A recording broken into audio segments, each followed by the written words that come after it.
Welcome to the Black Gems Dive In podcast, the podcast where we dive deep into conversations about inclusive cultures and everything DEI. Your co-hosts are Akua and Kendra, and we're thrilled to be your hosts as we explore the crucial topics shaping our workplaces and communities today. In each episode, we'll unpack insights, share stories, and engage with experts to foster a deeper understanding of how we can create more inclusive environments where everyone feels valued and empowered.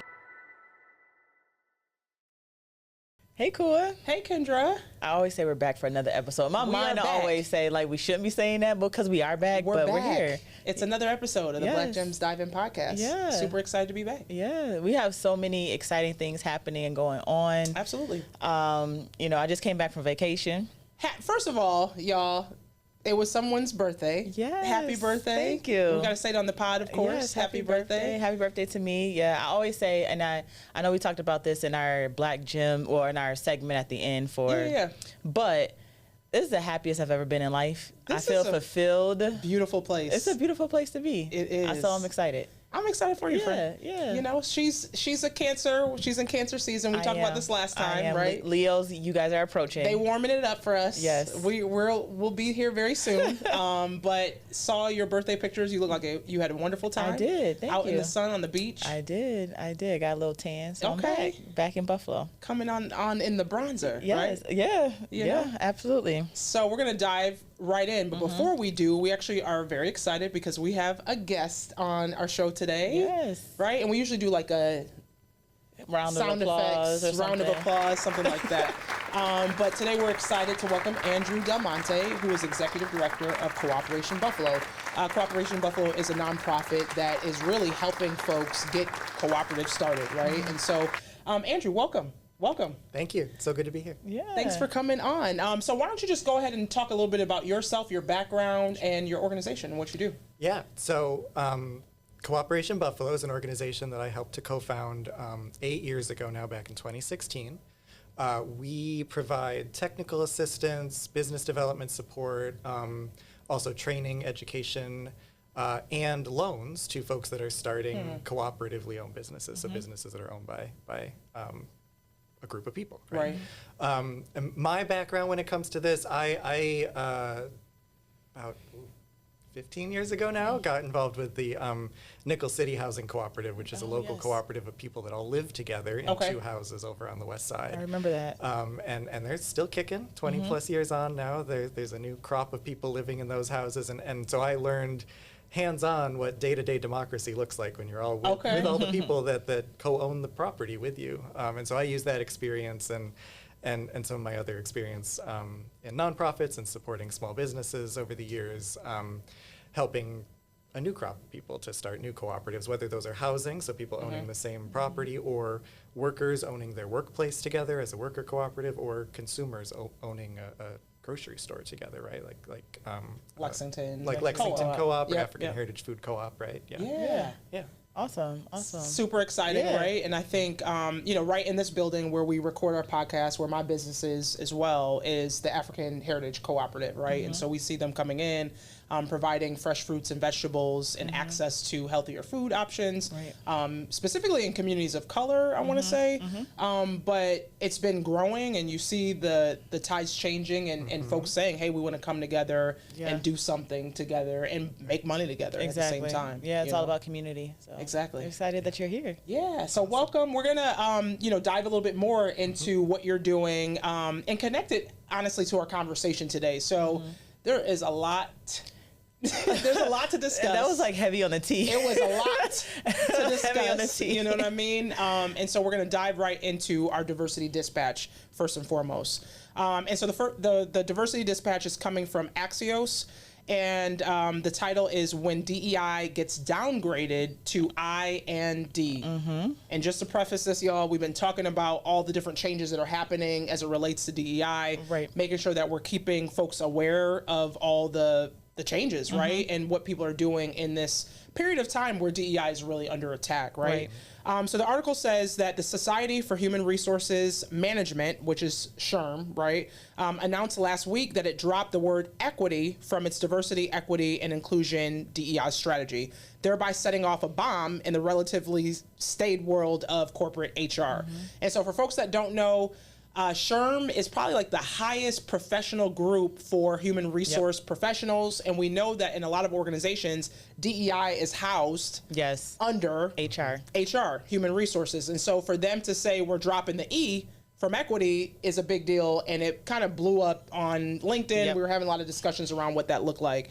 So the article says why it matters. The shift, critics are calling it a retreat, and it comes as companies are backing away from the diversity strategies launched a few years ago in the wake of George Floyd's killing amid a barrage of attacks on companies by conservatives and Republican lawmakers. And so the big picture, many companies are rethinking, changing, or abandoning DEI altogether. Just last week, CNN disbanded its race and equality reporting group, integrating those reporters across the newsroom. Last month, Tractor Supply, an 86-year-old rural retailer, announced it would end its DEI and environmental practices entirely. And so driving the news, this is coming straight from the mouth of the CEO of SHRM. And it says that effective immediately, SHRM will be adopting the acronym I and D instead of IE and D, the group announced. This strategic decision underscores our commitment to leading with inclusion as a catalyst for holistic change in workplaces and society. By emphasizing inclusion first, we aim to address the current shortcomings of DE&I programs, which have led to societal backlash and increasing polarization. And so they're saying that they're going to remain steadfast to equity per the post, and explains that equity will be now integrated into this inclusion framework. And for the record, the president, Johnny C. Taylor, told Axios that we're not capitulating to anyone. A lot of the companies were already doing this. There's been the renaming, refocusing of, revisiting of diversity pretty seriously over the last year, and I don't think that's a bad thing. We can't come in and have a legitimate conversation with senior management when people are debating what the E means. So they're debating what equity means. Right. You know? Right. And it goes back to education. It goes back to what we talked about, we've been talking about for years. Right. When you're talking about DEI and those three pillars, the E part is the hardest part because it takes the most work. Right. Diversity is the easiest, but easier once you get people in the door, you know, the inclusivity piece. But the E part is the hardest piece, and that's where that's policy. Those are practices, and that's changing hearts and minds of folks, right? And so because people are not taking the time to truly educate and leaving a lot of subjectivity into it, a lot of just gray area, you're seeing a lot of people just dropping the E because it's the hard part to do. And so the article says that the common question that's coming up is, does it mean equal opportunity or equal outcomes? DEI strategies weren't working, he says, pointing to a 2021 Gallup survey that found positive ratings of relations between Black and white Americans were at their lowest level in decades. This is just a smarter approach, he says, adding that time will tell if it's better. We may be right here in 5 years from now saying that this approach didn't work. And so a lot of the DEI experts are saying that there really isn't a debate, and that equity can be fairly uncontroversial. It just means equality of opportunity, providing workers with what they need to be on equal footing in the workplace. And we know equality and equity is not the same. It's not the same, right? And so when they say equal footing in the workplace, I think they're trying to have a nod to that equity piece, because it then gave some examples. And it says, you know, for example, equity means making sure a worker with a hearing impairment has the software and tools they need to do their work. It also means providing accessible offices or ensuring that workers who file expenses aren't burdened by a high credit card bill. And so, I don't know, y'all. What do you think? What do you think hearing that they're backing away from the E in equity? For me, I would say I'm not shocked, right? Okay. I'm not shocked because this is where we're seeing everything turning, right? And we're seeing the dismantling, the dismantling of DEI initiatives. So I'm not shocked. And I know some of the conversation we had earlier, like you said, DEI really rests underneath HR. Yeah. What does this truly look like? We know that when it comes to implementing some of these things, a lot of folks are saying, well, we're going to rely on middle management, or we're going to rely on our culture. Right. But we know those two go hand in hand. They're not independent of each other. Exactly. So how are we going to entrust that folks in this middle management area are going to fully comply with the equity piece, right? Or fully push that agenda. And especially, how are you going to push it if you don't know what it is? Right. You know, that's the reason why you put it in the first place. Right. So I'm not shocked based off of what's happening, but here we are.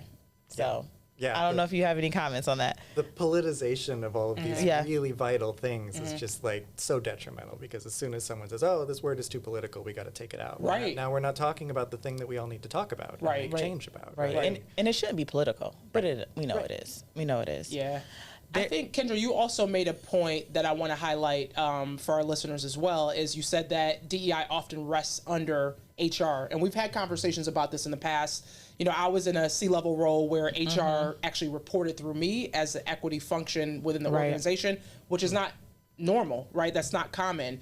And so we've talked about it in the notion that we need to start moving this out under HR, especially now, if they're saying, hey, we're going to remove it all together, right, the E, and try to find a way to integrate it, move it out and make it a part of an organization's operations. It needs to be the way that you operate. It needs to be the way that you do business, the way that you take care of your people all together. But if you put it under the function of operations, I think that maybe we have a new, opportunity of letting this live on. So.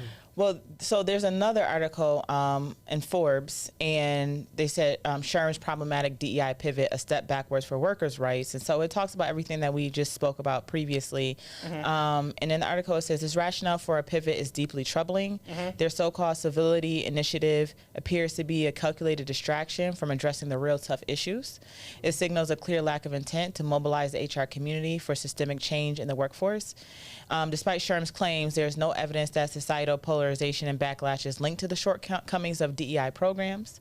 And then it goes on to say, according to Desiree Morton, founder of Agency, to make that claim completely ignores the much more pressing social context that is the fabric of our global community. She says, metaphorically, it's as if SHRM is hoping to mitigate a house fire by cutting the wick of a single candle within. The house is still on fire, which is so true. The effects are ongoing, and the efforts to mitigate it requires a systemic and coordinated approach that first acknowledges the very realities of inequality at work. These are the true sources of polarization. Yeah. Right? Yeah. And so, again, they are removing a lot of these things back. It is, again, thinking that you can just take out the E, but you're also going to now have all these issues that are going to arise. And what's going to happen is people are going to be like, well, what do I do now? Yeah. And we know in the workforce and in jobs, if things are not explicitly laid out, people are saying, not my issue, not my problem. Yeah. And that's why a lot of these roles, these DEI roles, were coming in and having a major focus just on this, because, it wasn't being taken care of any other line within businesses, right? And so you had a specific person that was coming in to at least manage these programs and push them forward. But as you all know, they're starting to walk those things back. And so we don't have as many folks that are just dedicated to doing this work. And honestly, I'm interested in the data on the opposite end of that, right? Because a lot of those programs, I think, mitigated specific issues internal to organizations to say, look, y'all, because we have this program, we can address some of these things before they become a larger issue. And, the snowball effect of what that could become. Right. And now that you don't have those, what's going to happen? Because things are only getting more polarized. Yes. The issues in society are only continuing to come into the four workplace walls. Yes. And so now we have it's like the perfect storm. You have this storm brewing with no one to really focus on it. Right. And now, what is that? Where does that lead us? That's so true. And also too, in this article where SHRM, as we talked about, it is like the one coveted certification for HR professionals. It also says too that who are they representing? It's nearly 340,000 members in 180 countries, and SHRM touches the lives of more than 362 million workers and their families globally. That is major. Globally. It's major. Yeah. So to your point, there is this storm that's brewing. Yeah. And as much as we don't want to talk about how politically these things are not infiltrating into the walls, right, they are, and they're affecting everyday lives of folks.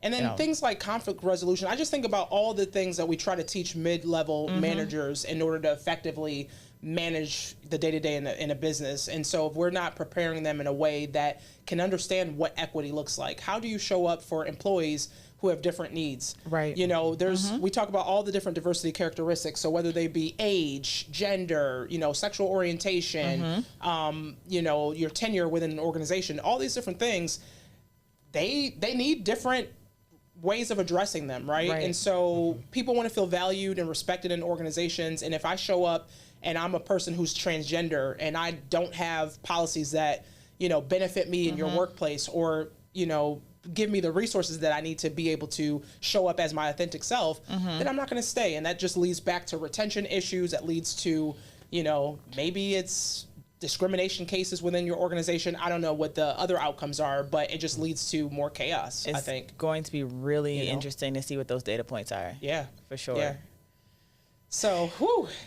That's a lot, right? Yeah. That's a lot. I know when Kua, when we were talking, like, I was off the grid, y'all, this weekend. Yeah. And then Kua was like, did you see this? And I'm like, no, I didn't. And I started reading this. I was like, oh my gosh, I can't believe this. Yeah. I mean, we know all this to be true, but this is truly happening right before our eyes. And just like, all of this is unfolding very quickly. I guess the question is, what do we do now, right? That's the question. And if a lot of these organizations that don't have resources specific to equity efforts, DEI efforts, and now you have a SHRM organization, the professional organization, who we all would rely on that information that was coming from SHRM, what's coming down at the federal level, and even your local SHRM organizations would tell you, hey, what's happening in your state and things that you need to be aware of. And we have an organization who's deterring, and they're saying that they're not completely going away from it. They're saying I&D and making it more palatable, I think. Yeah. I think that's the nature of that work. But what do we do as organizations if we don't have dedicated resources to doing this work and an organization who's saying, we're going to move a little bit further away from this? What do you do? You got to read the data, too. Yeah. You got to read the data, right? You have to look at attrition. You have to look at discrimination cases. Yep. You have to look at all these different things. So if you're comparing the data right now in 2023 or 2024 and then now again in 2025, what does that data look like? And if you can directly tie it into now some of these policies and some of these initiatives are being pushed back, we got to push this forward again, right? Yeah. And so now we have to have the trainings, we have to have the conversations, and to your point, it is having those difficult conversations like anything else in business. Having a business is difficult, and so now you have to have these difficult conversations, and it's just ironic that some businesses like, we push these difficult conversations, but this one we're going to pull back. Yeah. So. And I guess to that point, right, so we often talk about disaggregation of data. So if you can disaggregate the data and look at things like, folks who are exiting your organization, looking at voluntary versus involuntary. And so the folks who are involuntarily being let go, what does the breakdown and makeup look like? For the folks who are choosing to leave your organizations, what does the demographic breakdown look like? If you see a whole host of women who are saying, I'm leaving the organization, and it's coming from a certain area, maybe you got a problem there that you need to kind of tap into. Right. But I think the other thing that folks should maybe attempt to do is push this a little bit on the operations side. Yes. This is the way we're doing business. Right. We're making, collaborative decision making, equity-centered conversations, like starting to push this in a way that is not just attached to HR, because it really needs to be owned by everybody anyways, right? But if you don't have the tools to do so, if that gap is there, you have to go and seek out the tools. Sure. Right? So you have folks like us who come in and do trainings, right? Exactly. Who go and look at the operations of the business, the culture, do analysis, all those different things. So. Yeah. Man, we could go on and on about this. We sure could. So that was our diversity dispatch, right? And moving into our hot topic, as we just talked about, there's so many things that are polarizing our country, and we're seeing that it's seeping in so many different areas. This focus on DEI, and this past weekend, we saw that there was an assassination attempt on former President Donald Trump, and there's an article from the Washington Examiner that says Secret Service DEI policies under scrutiny after Trump assassination attempt. And Secret Service Director Kimberly Chatto is under fire in the wake of the nearly successful assassination attempt against former President Donald Trump, as apparent security failures and responses from some of the Trump's close detail have highlighted Chatto's diversity, equity, inclusion initiatives.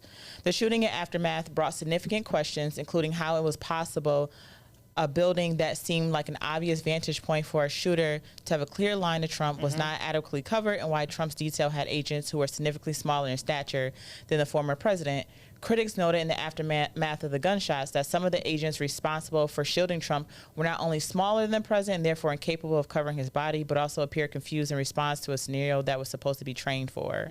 And so it goes on and on about that piece, and it says, but amid all the chaos weaves the thread of another story, one that reveals a mounting problem in our political life. Christopher Rufo, an outspoken critic of DEI policy, wrote, a surprising number of the Secret Service agents protecting the former president were women, and according to video recordings of the scene, many did not acquit themselves favorably. I'm not arguing that DEI caused a lapse in security at the rally in Butler. It is too early to know this one way or another, Rufo added, but the near-miss assassination reminds us of the stakes, split-second reactions, physical courage, and calm under pressure, all the essentials to the work for protecting the president. If any of those slip, even by an inch, the result of his death, what we saw on Saturday was luck, not competence. So, and that's a lot to kind of process as well. And I think first and foremost, I think we need to say, like, we don't condone any violent attacks. I think there's been a lot of conversations around the need to cool this political realm down because it's really been heightened. And, you know, we've seen over the course of years assassination attempts, right? And so Nancy Pelosi, her husband got attacked some years ago, and that was something, I think they intended to attack her, but they found the next thing, right? And so you're seeing, like, the Gabby Guilford, who was shot, was that at the baseball diamond? The baseball game. You know, the baseball game and things like that. So these are things that have been happening over the course of years, and now you have, you know, former President Trump being the assassination attempt. And so I think, first and foremost, we have to say, like, we do not. This is a big deal, right? Like, and a lot of conversations that are happening around this. But it's also interesting, that this narrative is now being layered on top of this issue. And so, you know, Kendra talked about that article. There was another article in the Times that came out and talked about after Trump assassination attempt, the right points finger at female agents. And there was the Representative Corey Mills of Florida. He said on Fox News that, look, I'm not sure about who the individuals are on the individual detail, Secret Service, but I can tell you under this Biden administration, the one thing I've seen is massive DEI hires. And I can tell you when you primarily go after DEI, you end up with DIE, which is die, right? And so Benny Johnson is a right-wing, you know, commentator, and he was more blunt in a social media post that was viewed nearly 9 million times. And he said that absolute humiliation for this gaggle of female Secret Service agents. He wrote in a post that showed the chaotic aftermath of the shooting, adding DEI Secret Service makes president's LESS less safe. And so there's a lot of folks who are coming out now and using this as an opportunity to say, hey, y'all, it's an attack on DEI. You got these DEI hires. And whenever we hear that notion that's coming from a certain group of individuals, they try to equate DEI to being less likely to be ready for a role or prepared for a role or, you know, even deserving of a role because, oh, you don't fit this connotation of what we think you should be. It's the same thing with the Alaskan Airlines when the door fell off, right in midair. It was because they're concentrating on DEI efforts, right? So when something fails or doesn't work, it's because we're focusing on DEI. Same thing of the Baltimore Bridge. Yes, DEI efforts, right? Didn't earn it. DEI mayor, is what they were saying. DEI mayor didn't earn it. Not that he was driving the boat that crashed into the thing, but you know, ultimately, the boat crashed. This is your city. You're the mayor, so you're DEI mayor because something happened. Right. And so, how is that? I don't know how that's helpful in these conversations, but we know that it's just driving a political notion, and it's a way to attack, you know, these initiatives of trying to move progress forward.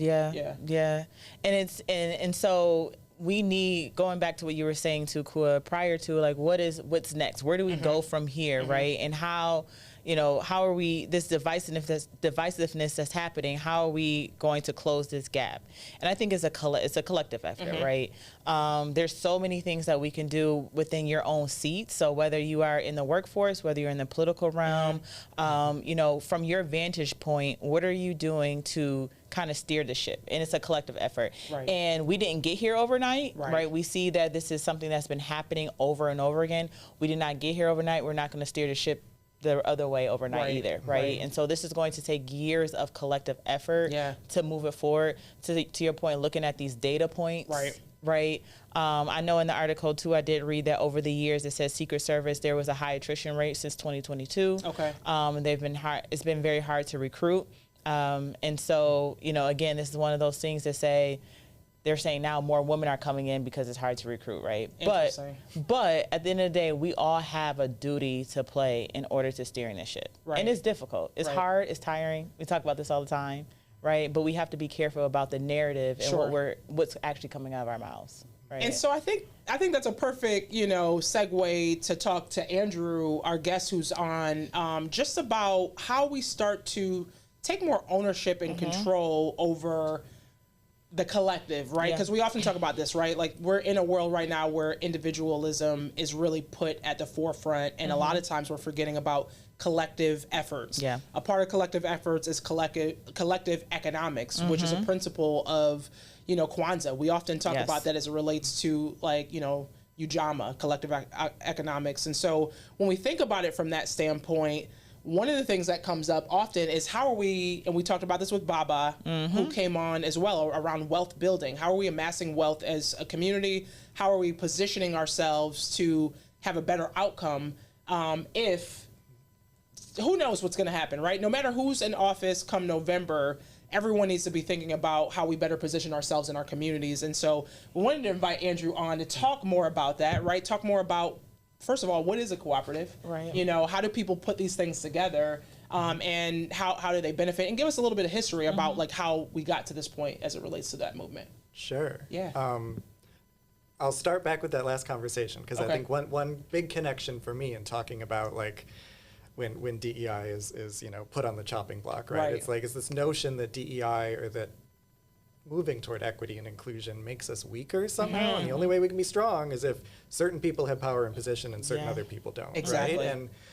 And that is so counterintuitive to, I think, the experience of most of us on this planet. Like, we need each other, right? We are stronger together, right? And so like encouraging these things in our workplaces, in our civic spaces, like that is what is going to lead to a stronger community, right? So I think finding those data points to prove that story is still the work, like Andrew was saying, right? And cooperatives fill a really special place in providing an example of that, right? So cooperatives as a business structure or as an idea even are really all about bringing the collective together to do something that benefits the collective, right? That we as individuals couldn't do by ourselves.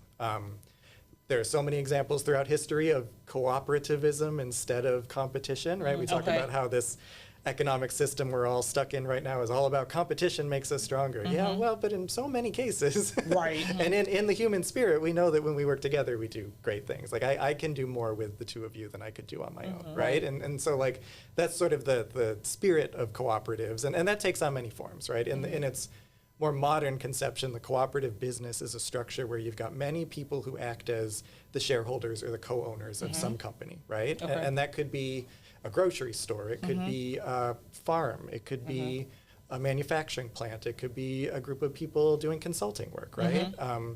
The closest thing probably that many people in the business world would recognize, oh, it's like a partnership, right? We've got lots of people co-owning a business together, and that's usually in like the professional services field or something like that, but this can exist in any industry. And those same members who co-own the cooperative together each have one vote as a person, right? Doesn't matter how much money someone put in. So this really, bringing it back to equity, right? Takes the whole like money situation out of it. It's not like, well, if I invested 50,000, you invested 10,000, my vote's worth five times what your vote is just because I had more money from somewhere else. We don't do that in co-ops. It's one person, one vote, right? It's practicing everyday democracy in a sense, right?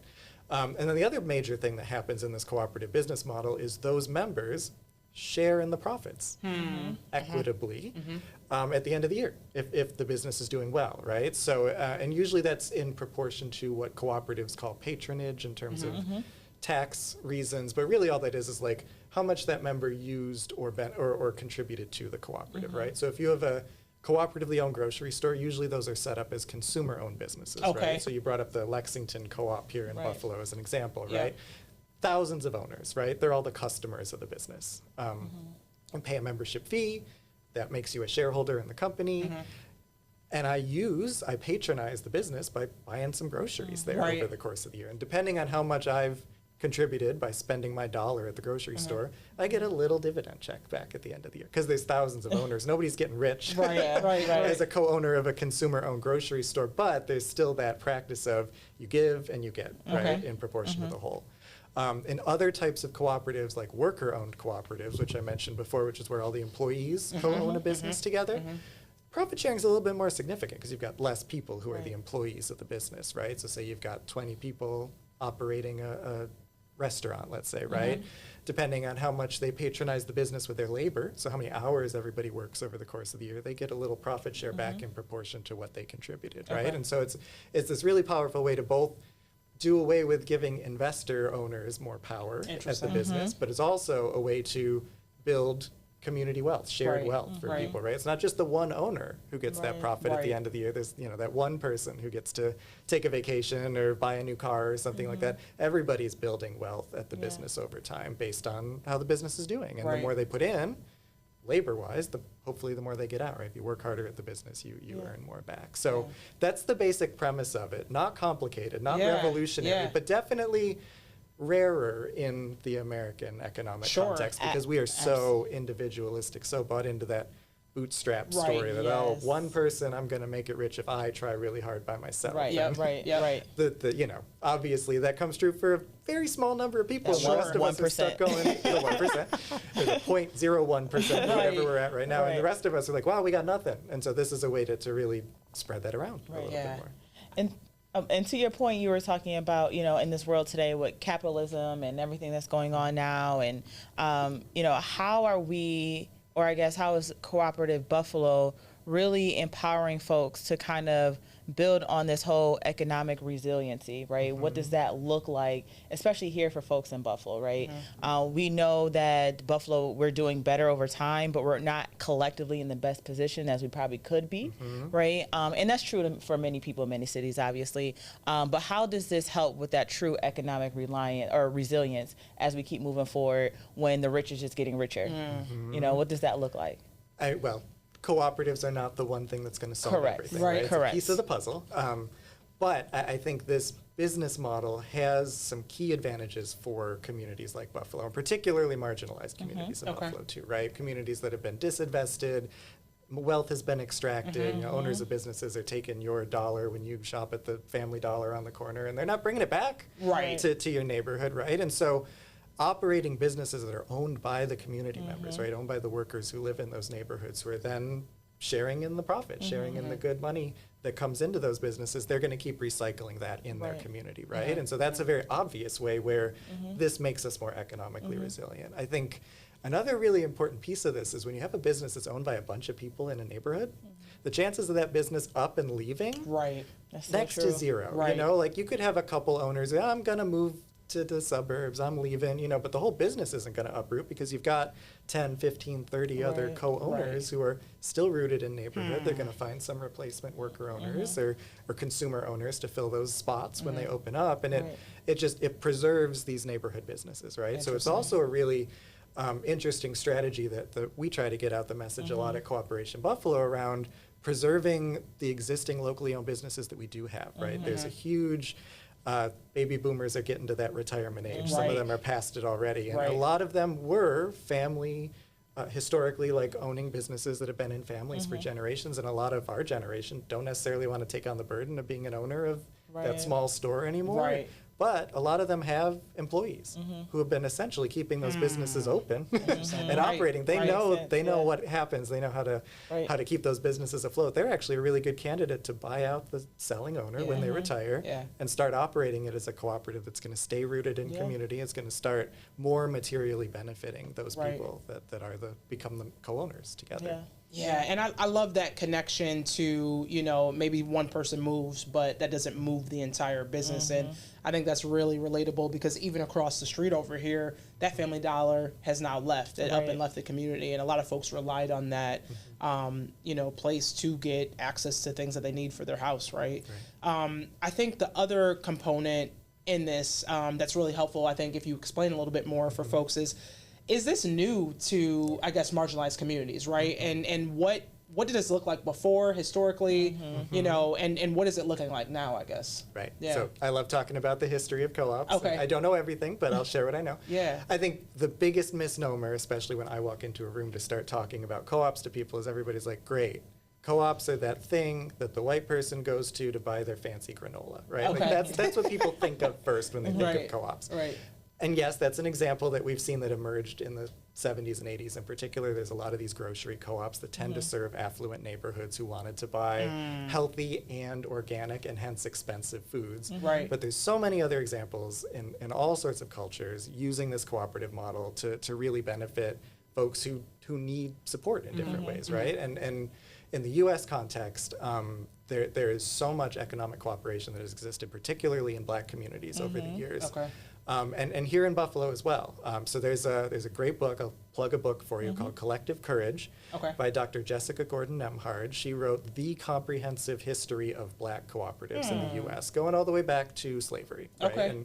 And her basic premise was like, African cultures, when they were brought over here, had to do together what no one else was going to do for them, right? Sure. And so it was cooperation out of necessity, right? But these things evolved into more complex structures over time, right? So mutual aid or providing for each other's families, taking care of each other's kids, suddenly also ended up being mutual insurance agencies where we all paid for insurance together, Yeah. cooperative grocery stores where we all supply healthy food to each other, and this has existed throughout civil rights, right? So you go to like the Freedom Quilting Bee was an example of a cooperative, right? Fannie Lou Hamer, Ella Baker, so many like iconic people in Right. these movements also were involved in cooperative economics at the same time. And certainly like even the Black Panthers, right? A lot of what they Right. did, cooperative housing in particular, and what they were trying to build. So many examples Okay. nationwide.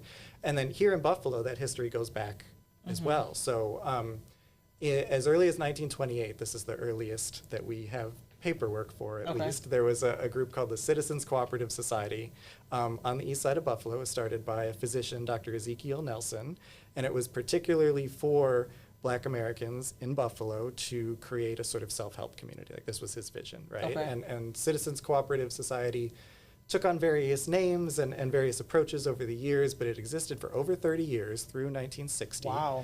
It was better known as the Buffalo Cooperative Economic Society later on. They developed a grocery store, a credit union, which is a type of cooperative where you pool your money Yeah, together, right? yeah. Credit unions are cooperatives.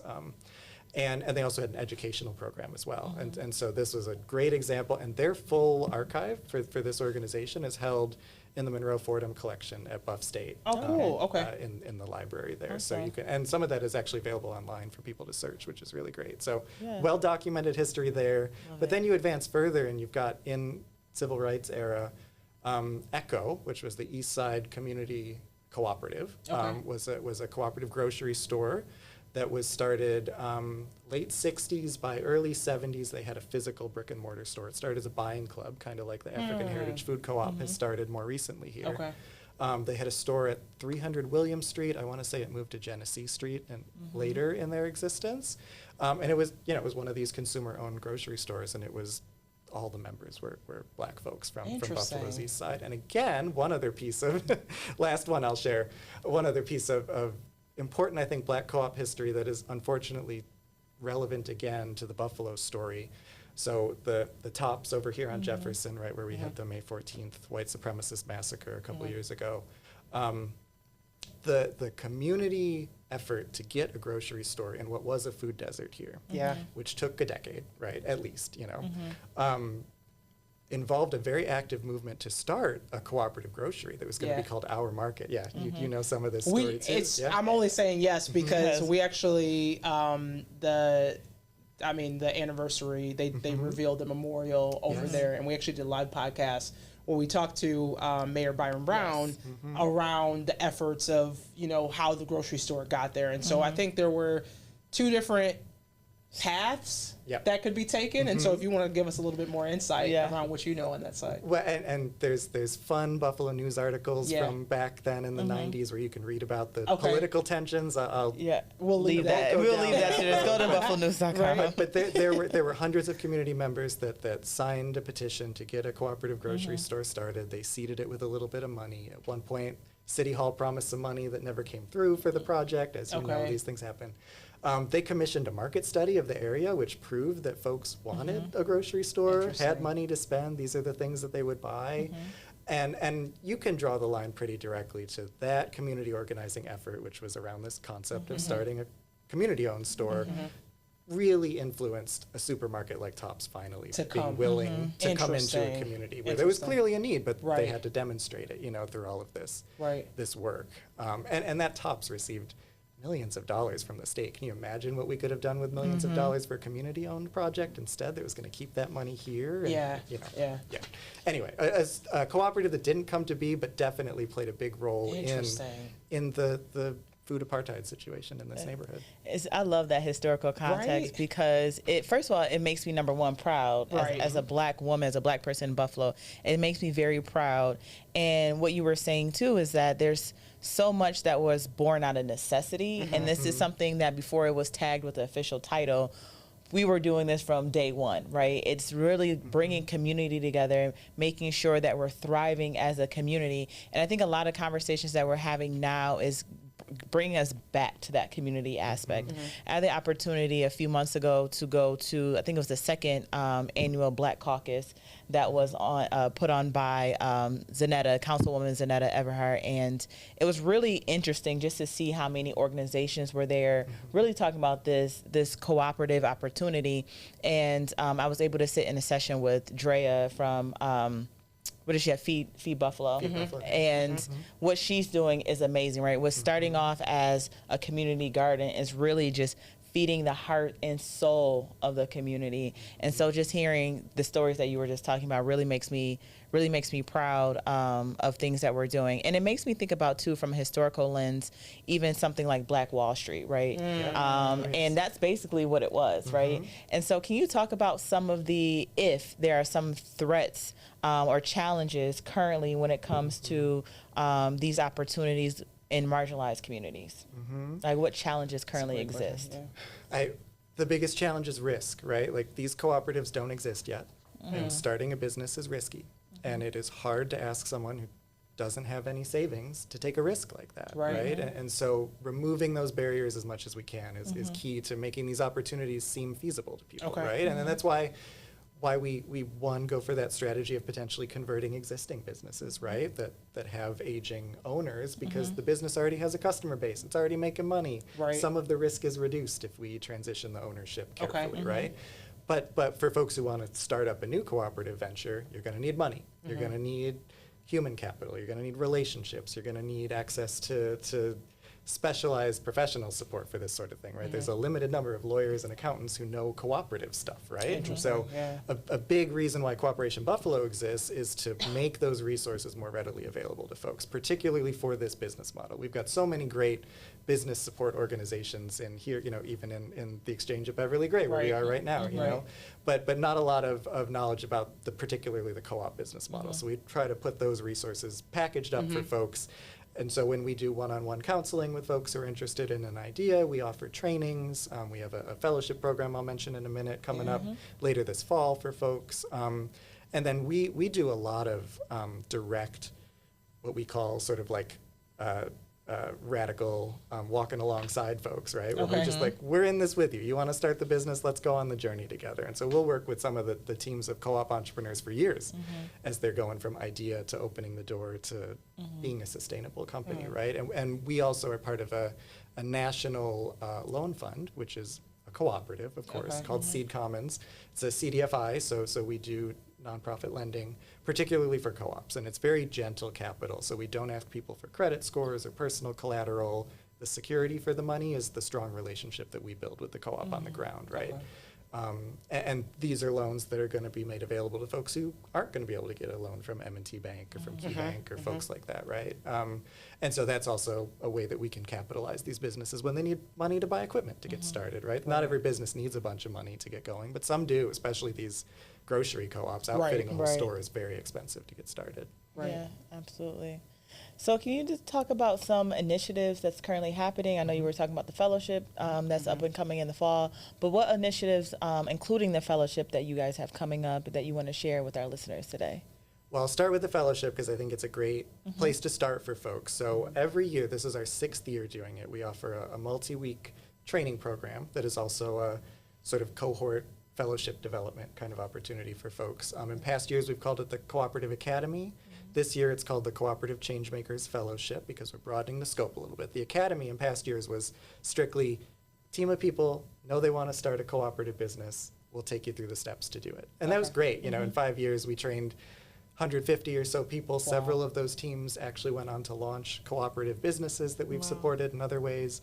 But this year, for the first time, we're kind of broadening the scope a little bit. We're like, great, teams of entrepreneurs, you're welcome. Like, let's teach you the basic skills about starting a co-op business. But we also want to bring in other people that are going to help to build a strong ecosystem of support for those co-ops long term. So maybe that's folks at business or entrepreneur support organizations, maybe that's lawyers, accountants, bookkeepers, people who have some sort of sway in government or, you know, in different areas of our lives who can know more about the cooperative model, know about cooperative economics, and start to build a more resilient network for these co-ops, right? And so I'm excited at the opportunity this year to have a bigger group of people, different perspectives in the room. It's not just an entrepreneur training anymore. Applications for the fellowship are open now through August 1st. Okay. There's a simple application form on our website, cooperationbuffalo.org. And the fellowship is free. As I said, it's multi-week. It's 10 weeks starting in early September, going through mid-November. We'll have a graduation ceremony where we'll connect all the fellows from this year back to the graduates from the previous co-op academies too. So we're really building like a network of folks who understand and are participating in the cooperative economy in Buffalo. And yeah, we bring in outside speakers to do some of like the technical pieces, and yeah, it's a really great thing. So that's a great opportunity. I encourage folks to check it out.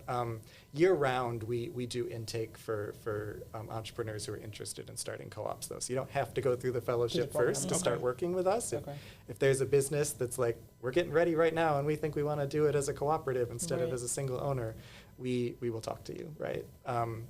And then one other thing we've got coming up later, actually the first weekend in September 7th, we're going to be doing just like a big end of summer bash. We're calling it Co-op Fest. So we're going to invite all the cooperatives that do already exist in our community to come and table and hang with each other and connect to the broader community. And it should just be a nice time to like celebrate this unusual but really cool business model. Awesome. I love it. And so, I mean, and first of all, I love the history, the context of cooperatives in Buffalo and what that looked like and the real life examples of how we've gotten to this point. How should folks, you know, say they're interested in learning a little bit more about what this looks like? Where should they go to learn more? And what resources can you share for folks that might be interested? Sure. Yeah. Well, definitely our website is chock full of resources and also ways to get in touch with us if you want to get started. Cooperationbuffalo.org. We're on social media at just Co-op Buffalo, all spelled out. And other resources I would point people to. So there's if you're interested in starting a worker-owned cooperative in particular, there's a whole national federation called the U.S. Federation of Worker Cooperatives that does a lot of education and training, but they're also essentially the trade association for all the other worker-owned co-ops in the U.S. And so you'll have a chance to meet other people doing this work too, because really meeting other folks who are going to be in your shoes is better than coming to talk to an educator sometimes, you know. So those are things I would definitely point people toward to get started. Also check out the fellowship program, like I mentioned, and folks are also welcome to stop in. We have a little office right on Grant Street at the corner of Grant and Lafayette, 218 Grant, and folks are welcome to just come on in and talk to us. We happen to be right next door to a cooperative cafe that we assisted in their launch a couple years ago called the Healing Grounds Co-op. They have really good breakfast sandwiches and lattes and stuff like that, right in the old former Sweetness 7 building. Oh, yes. Okay. Yep. Yeah. Okay. Yeah, there's two baristas who co-own this business together, and as they grow, the workers that come on will also have a pathway to become co-owners alongside them. Amazing. I love that. Cool. I love that. Well, we had a great time having this Right, conversation. right. You definitely educated me on cooperatives, and I'm really interested in learning more. I'm like, do I want to do the fellowship program? Because I'm Right. really interested. Because to your point, right, it really does take a community. It takes Sure. everyone. So you may not be interested in actually starting the business, but how can we support the business, right? So I'm really interested in just learning more about everything that you guys are doing. Yeah. So thank you. Thanks for having me out. Yes. And so we didn't tell you. We always do this. I know we always do this and put people on the spot, but we'll go first so Yeah. that you have a little bit of time to All think. We leave folks with a gem of the day. You know, we're the Black Gems Diving Podcast, and so we always have to end with a gem. And Yes. so, birthday girl, I'm looking at you. Not looking at me. Start us up. So, and I never think about my gym beforehand, but one thing that I think we mentioned this before, but really excited about is really launching the Gems on the Green. And so Kua and I have been partaking in more golf recently, with myself being on the PGA trustee board here locally. I've been on the golf course more times this year than I have ever in life, which is amazing, and actually taking lessons from some local legends, Ron Langhorne, as well as Jim Horn. I don't know why. Yeah, Jim Horn. So really excited to really launch Gems on the Green. Yeah. I think for me it's been very therapeutic because golf really makes you just, first of all, focus. Yeah. You know, and don't rush, right? We know don't rush. The ball's not going anywhere. So I'm really excited to keep that moving. And we'll actually have some representatives from PGA on our pod in a few weeks. So really looking forward to that. So just, you know, that's my gem of the day, is just really pausing, doing something new. I'm exciting, and I'm really excited to kind of launch this for our West New York community. Yeah, Gems on the Green, y'all. Gems on the Gems on the Green. Green. There'll be more stuff coming out that you can look forward to. But yeah, I echoing the excitement. It's been a beautiful place, a non-judgmental, you know, just come out and try it, right? Yes. And so there's been folks who have never golfed before. They're coming out to some of our clinics that we've hosted and really just enjoying the social aspect of it that we were creating, but then also, you know, just trying something new, right? And I love the idea of trying new things, because we often get stuck in our little, you know, comfort bubbles, right? And so this gives you an opportunity to say, all right, try something different. Just like this year was Pilates for me and golf, and I'm like, this Pilates thing is a lot. Yeah. It challenges me every time I go there, but I continue to go, and you know, you work towards, I'm not going to say perfecting, because I don't know if you'll ever perfect Pilates or golf, for instance, but it's just something to try. So love that, Jen. Yes. I'm just going to add a little bit of, it's actually a quote that I just looked in my gem pile. And so it says that one day in retrospect, the years of struggle will strike you as the most beautiful. And this was a Sigmund Freud, right, that came out and said this. But essentially, I think we often move throughout life just thinking about the next thing. At least, you know, I've been guilty of this. I'm always thinking about the next thing, and okay, I did this, great, but now what, right? And so I think in those years, I'm trying and learning more to enjoy the journey of things. And I think, you know, even using golf or Pilates as an example, not good at it, but I keep showing up. I keep, you know, trying. I just did this 90-minute golf lesson last week, and when I tell y'all, I was exhausted. I bet. Exhausted, my back. I was just like, oh my gosh. But I know when I hit that driver in a future competition or something that we do, and it goes far and straight and whatever, I'm gonna be like, oh, all that work was worth something, right? And so enjoying the journey, enjoying the challenge that learning something new might bring, is always a beautiful thing. Yeah. So I'm just gonna, that's my gem of the day. I love it. Andrew. That's beautiful. Let's see. I'm not good at Pilates, not good at golf. You don't have to be good at it, right? Enjoy the journey.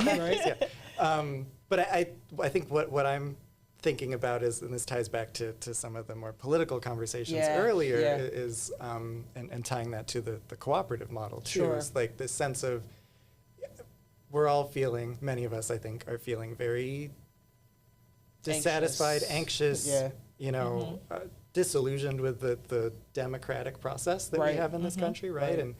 And for me, cooperatives are a really great way to like practice democracy in a way that feels like it's wholehearted, right? So it's not this ballot box once a year or once every 4 years, and then, all right, I guess those people are going to represent me, right? This is like, for some reason, we all go to work many of us, 40 hours, sometimes 50, 60 hours a week, right? And at the door, we check our expectation of having any say or any democracy, right? For those most important hours of our lives, right? And so being in a cooperative, particularly a worker-owned business where workers have a say, they have a vote, they have control over their workplace, they can bring in values around diversity, equity, keep that equity in there, right? And inclusion. Like, this is like practicing that everyday democracy at your job, I think is a really great way to be revolutionary, but still do the stuff we got to do to exist. You know? Yeah. I love it. Oh, I love that. Yeah. I love that. And the practice of, you know, democracy on a day-to-day basis in that way is really cool. Yeah. Well, thank you for coming on. We really enjoyed our conversation today. Y'all, there's always something going on. We're going to continue to come up with these diversity dispatch items and hot topics for us to discuss. But, you know, thanks for tuning in to another episode. Absolutely. Yeah. All right. Bye, We'll see y'all next time. Yes. Peace.